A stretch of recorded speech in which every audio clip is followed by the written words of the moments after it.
I'm going to start by creating the Inplace family models for this kitchen assessment. What we've got already is the ground floor, which we're using as our rough guide, and the kitchen layout. And just to recap on what we've done already, we have inserted an import CAD, and I've created a CAD file for you to bring in. When I get you to bring those in, I want you to uncheck current view only.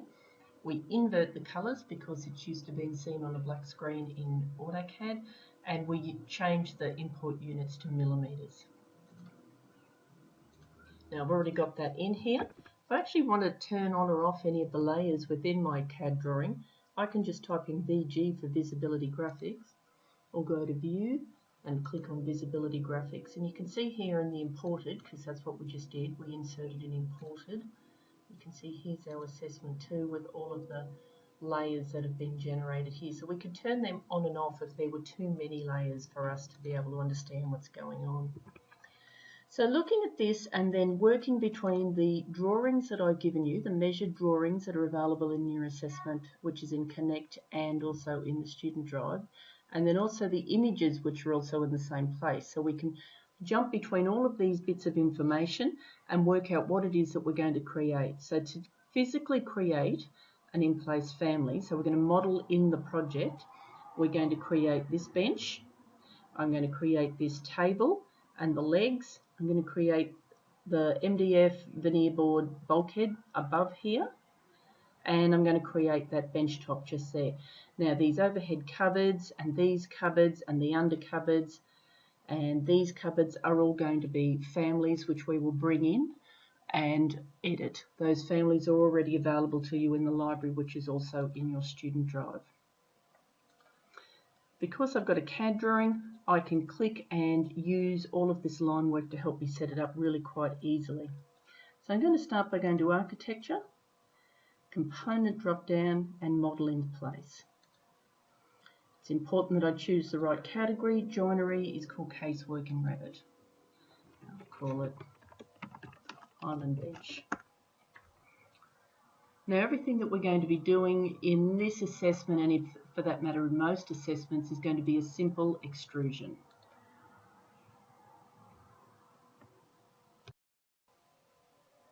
Now I'm going to create that very first one that we had a look at. Let's just look at it again. Now it starts at the floor and it goes up. Now clearly there is some substructure to have in here. However, I'm not going to worry about that. I'm going to draw that in as a detail line later. So all I want to create is this solid rectangular prism. If we have a look at the drawings, I've nominated that it goes from 0, which is the floor, up to a height of 900, standard bench height. So I can use either pick lines, rectangle, which I'm going to use, and you can see that it's snapping to the endpoints. And very quickly I've just drawn the outside of that, and I'm going to start my extrusion because that's what we said it was going to start at the ground and it's going to finish at 900. So extrusion starts 0 and that's the end. Now the materials I'm going to do in a separate tutorial because we spent a bit of time on that separately. So today I'm just talking about in-place families. But I do want you to pick a material. If you haven't created one yet, I'd like you to go to here, this little button here, and we'll just create, either find one that's close enough or click on this create new material down the bottom and just give it a new name under identity, or right click and give it a new name, and then you can come back later and add that information, but at least then it's sitting within your material. So big green tick to finish my extrusion. I'm going to keep moving so I can have more than one extrusion in a family. So I'm going to have these 3 extrusions I've decided for the island bench. There's no right or wrong. It just means that if I wanted to edit this island bench, I'd need to click on it and edit to get in. So these are going to be seen as sort of one block, as you will, if you were to use AutoCAD expressions. But I can, because they're separate extrusions, create them independently. I'm going to do the leg now, using that rectangle command, snapping from endpoint to endpoint. This one starts at 0, but you can see in the drawings that I have nominated that the underside of that island bench is 650. Don't know if you can see that very well. There we go. So that's what we're working on. We're now creating this island breakfast table. So that's the legs. I want them to start at 0 and go up to 650. Our work plane, which is a default, it's a default work plane which is ground floor, is the default because when we started drawing in the ground floor. So therefore it presumes that that was our work plane. So our work plane being everything relates back to this level. The material for this one is an aluminium or a brushed stainless steel. You can get whatever metal look you like, and you can make it whatever material you want to for this assessment. I'm just giving you some options. Big green tick to finish that extrusion. Now the last one is still a simple extrusion, so back to create an extrusion, and I'm just going to use my draw line. Snapping on the endpoints. Remember, it must be a closed loop. No lines over lines, no gaps, no extra little bits like this. Okay, so one continuous line between each vertex is going to get you the best option. This one starts at 650 and finishes at 750. So once you get the hang of where everything belongs, okay, so it starts 650 from this ground floor work plane, and to give it a depth of 100, it finishes at 750. Once you got the hang of that, there's pretty much nothing you can't build.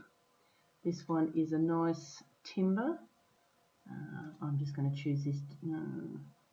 I haven't actually created a timber for this one. I'm going to duplicate this one because I know that that's the timber I've created for the back wall. And I'm going to call it timber natural.